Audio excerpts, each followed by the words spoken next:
Well, first all the dogs must be gathered, you see. And it's no small task to go crisscrossing England from top to bottom for that. And keeping them from each other's throats is another consideration. For the number is everything in this matter, you understand. The finicking divisions, the morsels. All my brothers do that work, that rounding up. And they're fierce about it, for you can imagine, you can't hide the dog's masters and mistresses, the shepherds and the cowards and the old ones by the fireside with an animal, their last companion.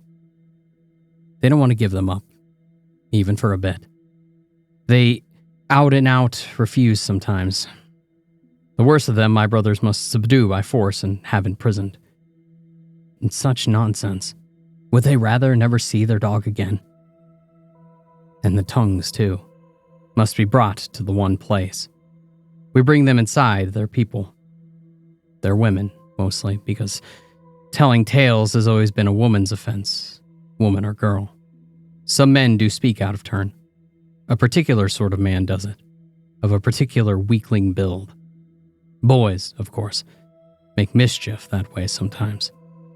We collect them from prisons and sometimes direct from courthouses, still smarting from their conviction. Some are struck dumb by it, as to show how silent they can be. Others all gab in protestation, fitting their lives' remainder of talk into this last month or week or several days that remain to them. If they are in a van, the guard informs them that they are crossing the bridge. Listen there, she'll say, and the characters will hush, and the mad noise of the penning dogs will build towards them and envelop them. The animals set off each other, and the rounds of howling and barking, wilder and rougher than the hound at hunt.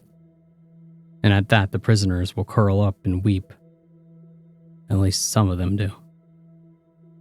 Those of a pale complexion will pale further, and eyes will widen and stare, seeing what that noise must mean. And now, do they wish to have ever spoken that story? Now do they feel sorry, pointlessly so, that for a moment's amusement they betrayed their father or master, their brother or their priest? Those in an open cart or tumbril will watch fixedly as a kennel cart rolls by. They might catch sight of their brothers off in the distance, pouring a partially colored crowd of tails and ears and wriggling backs from the box carts into the receiving yard. And such music, might say the carter above the bellowing and the howling. Isn't it grand to know exactly where your little bit will go? The penitentiary awaits them next. And then they see the size of it. A great warehouse full of raw lies from which will soon spin silence. The windows are tiny and barred, and bare mud all around scored with cart and van tracks. Oh, whoa, the tongues are crying now. Those are not frozen in fear. I swear half of the mud in the streets of Dog Island is mixed with tattletale tears. There in the gallow the tattles are kept, some only overnight in there and the last brought in, from York, say, or Northumberland. Others, Londoners, they have languished there, waiting their fate for up to 3 months. There is always some gentleman complaining in the Parliament of the cost of this waiting, this gathering and this holding. Would it not be more efficient, he wonders, to take in small batches of tattles and dogs, closer to the conviction date, hard upon the assizes, and closer also to the district where the judgments are passed? Whereupon other good sirs leap up to correct him. Is it a national scourge, this betrayal? They should be dealt with in a nationalized manner. The horror is not for the fact that a dog, any local dog, should have a taste of you, but that every dog in England shall have his little bit. A convicted tattle shall never wether any dog, as she meets therefore contains a particle of herself. She has become dog, and that knowledge is brought home to her, not only by silence but by the sight of any representative of the creatures from wolfhound to lady's lapdog forever after. And at last the day comes. The surgeons assemble themselves. They are gentler stock, of course, than the tongues. They need not be forced.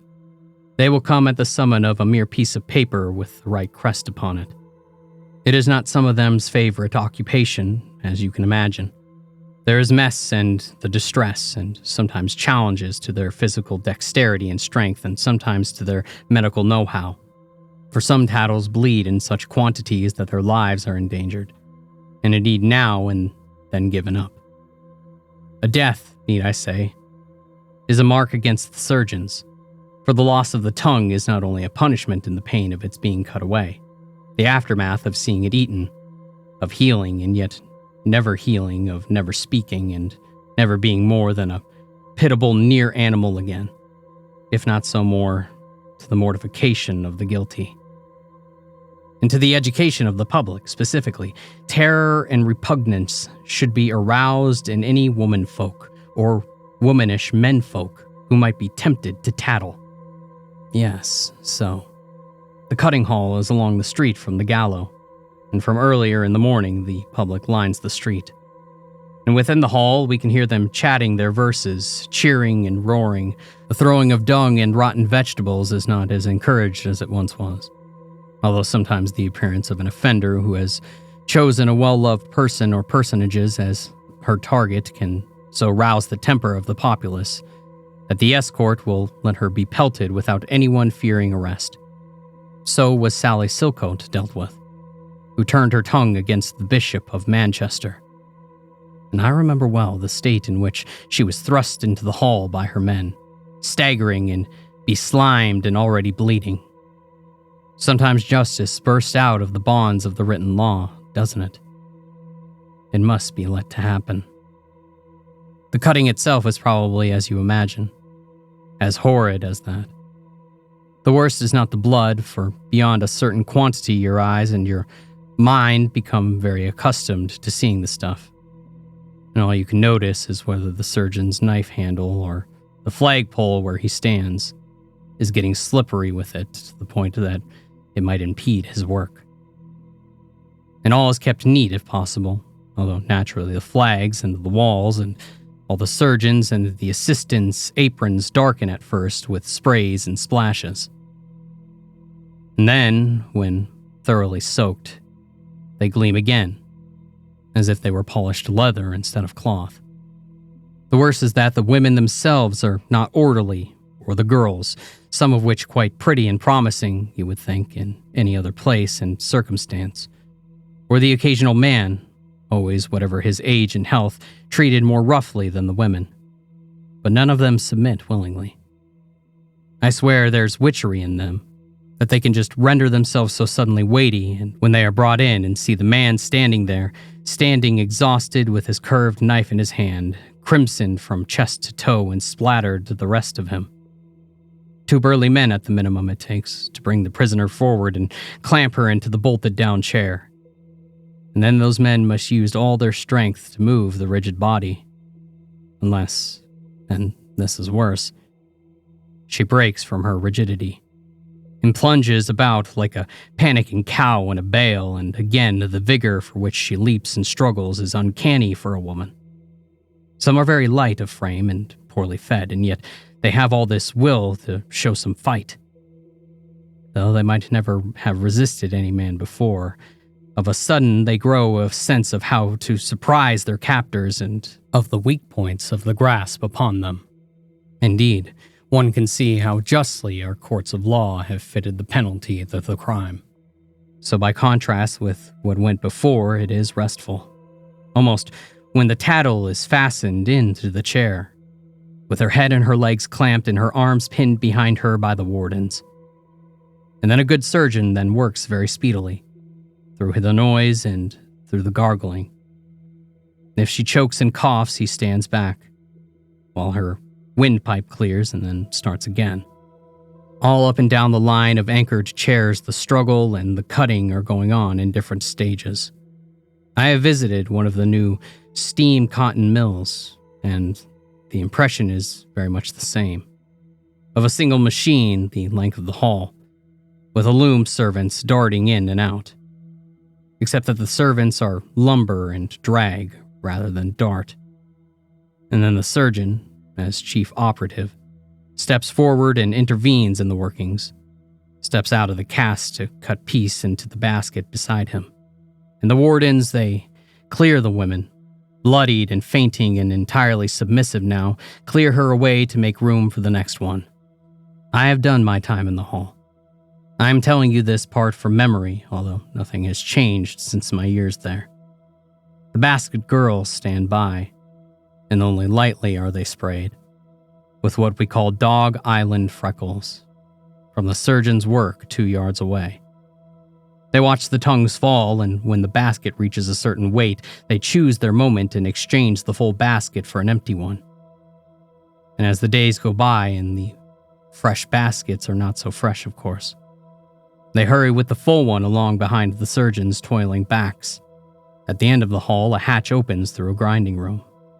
A worker empties the basket into the grinder's maw and returns it. And back to their posts they go. I have run to and fro all day on this work. I can tell you, it is a plague upon our nation. This tongue-waggling these women. It is exhaustion all around for those who would work against it. Now I am beyond that. The tattle worker learns each stage in order. I am in the distribution hall now. Distributors' work starts later, when everything is readied. The hall is, of course, immense. It has to be, to hold all of England's dogs and for them to be fed in all weathers. Standing at one end, you can barely make out the other, especially on foggy days. The roof is sawtoothed like the kennels. Light pours in through the glassed uprights, so that way everything inside must be watched closely. 2 of the 4 long galleys are filled with the public. A certain class of people is welcomed here. Neither the highborn or the mightiest in the land, not yet the lower classes who line the street from the galley to the hall. It's those in between, who run the city and the trade beyond it, and call themselves respectable, who subscribe for their tickets and are sent them, who submit them at the door and thence are shown up to their seats.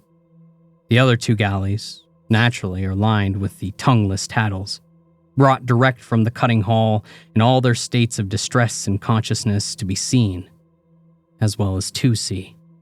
Below them, the hall proper is paved with dogs. It's not one wild scrum, though. By their fussing, some of them wish it were. Each animal is battened into place in an ingenious frame that allows for width and length and height, whatever they may be. And neither have they been fed, since they were brought in from all corners of the country.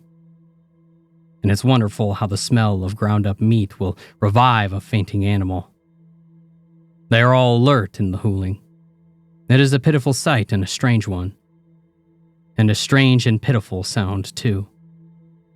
And if their yearning song should pause or lull at all, behind it sounds the groans and the weeping of the punished woman, their first and failing attempts to speak, to complain, through their tongueless mouths. And oh, the cries. Grown women's voices, but their speech is indistinct as newborns. They hardly sound human, or like any other known beast. At first, I didn't think that I could bear the suffering orchestra, animal on all sides and monstrous above. And I heard them all night in my sleep as well as through the days. But now I am well used to it. I look up in amusement to the farmers and the lawyers and the men about the town and the gallery, so clean clothed, their voices so white, their eyes wide upon the stained and mutilated figures opposite them, and their pale soft hands in their delicate ears to shut out the noise. We go about the hall of dogs, each distributor with her pot of paste and her long-handled spoon. We must be neither too generous nor too stingy. There must be no paste left at the end of the day, and there must be no dog left that has not had a taste. The first several days I worked the hall, the accountant gave us guidance as to the size of the portions. Now I only need to hear the numbers. Of dogs and of the tongues, both always increasing, to know how much to round off each spoonful.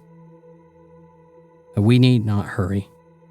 There is no reason why this part of the punishment should be shortened, for the tattle's sake or for the public's. We must watch that each spoonful is devoured completely, whether it taken whole from the spoon or knocked to the ground or licked up from there.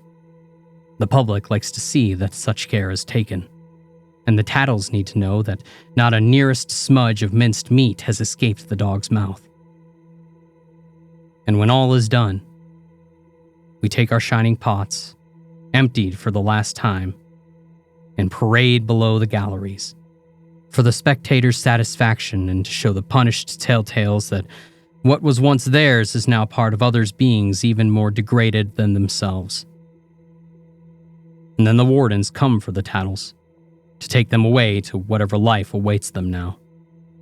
Some have families outside, anxious to reclaim and console them. It's surprising how many, if you think of the ruin that these women have tried to bring down on virtuous men. Others are fated in mind and health, and need to be returned to the galley and tended to by the surgeons. The disposal of the remainder is complicated and secretive. They can't just be turned out onto London streets. The ruffians out there would eat them alive. They must be removed back to their countries of origin, thrown out onto the mercies of asylums or benevolent hospitals. If they are sound in mind and tranquil in temperament, they can be left in the streets of any sizable town, where they might beg for a living from their respectable people or fall to and die of their own abjection. I have worked as a tattle girl since I was 7 years old. All of my family is in on this trade, and we have made names for ourselves as hard workers, unmoved by the distressing sights put before us daily. We never gossip about what we do, and we are diligent in every aspect of the work, whether it be the dogs, the tattles, or only inanimate tongues. If I were to seek other work, any of my superintendents would vouch for my steady temper and my dutiful conduct. But I cannot think that I will ever move on from the island. My heart's well hardened now. None of this business upsets me. I sleep the sleep, not just of the just, but of the deliverers of justice. And I rise in the morning and I know that I go to perform good work, for and before my fellow men, my country, and Almighty God.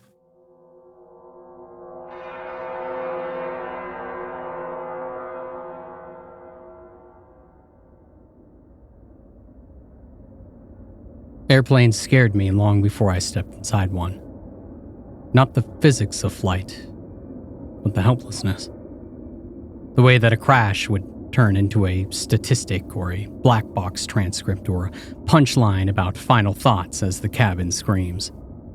But there I was, 27,000 feet above Nebraska, white-knuckling an armrest because some startup in Phoenix thought that I was worth relocating. And the window shade was slammed shut, but thin solar filaments of daylight bled around the edges, taunting. What killed me wasn't the fear. It was the normalcy. The man beside me slept mouth agape, his crossword half finished, 3 down. Elysian Fields. Behind us, a couple split a turkey wrap, lettuce confetti spilling out onto a tray table sticky with ginger ale. And no one noticed the engine's pitch tilting into a whine or how the overhead bins creaked like old floorboards. They were all playing their parts. The napper, the snacker, the guy laughing at Fast X on mute. And while I cataloged exit rows and wondered if the oxygen masks actually worked. And the PA crackle awakened. Passengers, we're reaching 30,000 feet. Please refrain from looking out your windows. No upward inflection. A command, not a reminder. And then the cabin froze. A businessman near the galley snorted. The hell kind of prank was... His voice died as the message repeated, slower this time. Syllables stretched like taffy. Please refrain. 3 people looked away. The man in 12B went first. Balding, khakis, the kind who'd argue about reclining seats. He peeled up his shade. Neon blue light flooded his face, the color of deep-sea jellyfish, pulsing in time with his carotid. "There's a sea above the clouds," he whispered. And he began to smile. His grin didn't stop at his cheeks, though. It kept going. Lips splitting like perforated paper, jaw unhinging with a wet snap of connected tissue, blood streaking his chin, but he kept smiling. Eyes locked on whatever hung in the impossible sky. And then the screaming started. Not from him, but from the woman in 15F, clawing at her own eyelids after a single glance. Her pupils had dissolved. Viscous black tears pooled in her lap. And the teenager across from her just leaned, forehead pressing to the window, giggling as his nose cartilage liquefied, dribbling down the glass in pink rivulets. The cabin stank now. Metallic. Like a slaughterhouse floor hosed down with rubbing alcohol. Bodies slumped in their seats, frozen in whatever pose was their last. But I didn't look. Not when the man in 12B's skull caved inward like a rotting pumpkin. Not when the lights flickered, casting jagged shadows that didn't match the seats. My knees jammed up against the seat back in front of me, arms wielded to the armrest, breath shallow as a trapped bird's. And the worst part? The silence after. No more screams. No engines.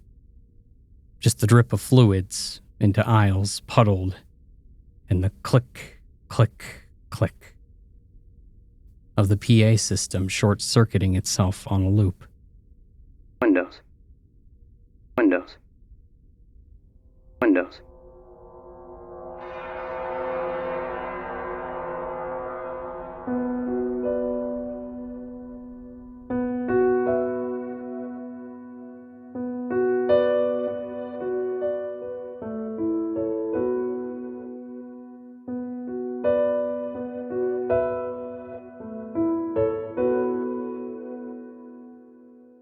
With the sound of change jingling in my pockets, I race out of my mama's car and into the best cookie store in the whole wide world.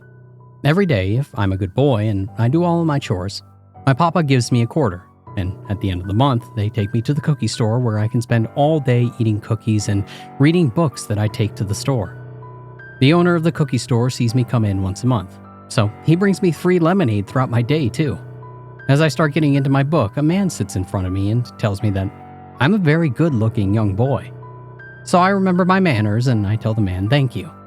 I'm 12 years old, but a lot of people already call me a very good-looking person, so the compliment doesn't make me as happy as it used to.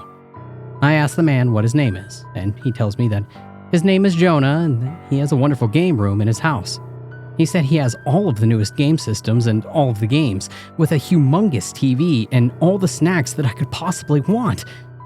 Whoa! This guy must be rich to have all that stuff. I only have a small TV at home, and I only get around 5 channels on it, so that's why I read a lot of books. I'm only halfway through my second cookie, so I offered the man one of my other cookies. He declines my cookie and says that he has plenty of snacks to eat back at home, and he offers to take me to his house to play video games and eat as many cookies with ice cream as I would like. I don't want to waste any cookies that I already have, so I asked the man if he can give me around an hour so I can finish my book and the rest of my cookies. He keeps telling me how much of a good-looking boy I am and while I'm trying to read, and it's getting a little annoying, so I tell him I'm happy to get compliments, but I would like some time to read my book and that he's just distracting me. After being quiet for around 20 minutes, he starts trying to hold my hand. But every time he brings his hand to mine, I act like I'm flipping the page in my book. After he manages to grab my hand and starts rubbing it with his fingers, I tell him to stop touching me or I'm never going over to his house. I guess he finally understood that I would like to have some type of privacy while I read and eat my cookies because he finally decided to do something on his phone. Now, when I'm finally done with my book and my cookies, I notice that it was 4 p.m. So I tell the man that I'm all ready to go over to his house now. And then he jumps out of his chair excitedly and talks about how much fun we're going to have while we exit the store. The owner of the cookie shop gives me a questionable look, but I just give him a smile and a nod. I smile while I think to myself how much fun I was going to have with him while we walk out of the store.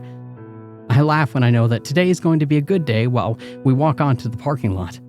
I scream with glee when my daddy comes behind me in the man and shoves him into our van. Now, it does not take long for us to be on the road, as my mama is a very good driver, and we manage to peel out of the parking lot and onto the streets. By the time that we get on the highway, we already have the man's mouth taped over and his skin on his arms peeled off. The rest of his skin is pretty easy to peel off, and so we both grab our knives and make sure all of the skin is gone by the time that we get home. Once we get home, my daddy and I chop off his hands and his feet, and because we don't like eating those parts, so I threw them in the fire. Then we have to cut right into the middle of each elbow, and then the shoulder, take the guts and the organs out of his midsection, and pull out his ribs. That all goes into the stew that we make. The meat found on his back, as well as the chest area, and with his heart and organs taken out, of course, legs make for a wonderful pan-fried meal. I may be 12, but I know what a fucking creep is. I know that he is evil for wanting to do unspeakable things to me. This is why every month I go to the cookie store. And that's why the cookie store owner is very good friends of ours. He has the same taste as us, so he finds people that are looking for good little boys like me, and tells me to come by his shop so that way they can take me home with them. Yeah, we like human flesh. But aren't we making the world a little bit of a better place?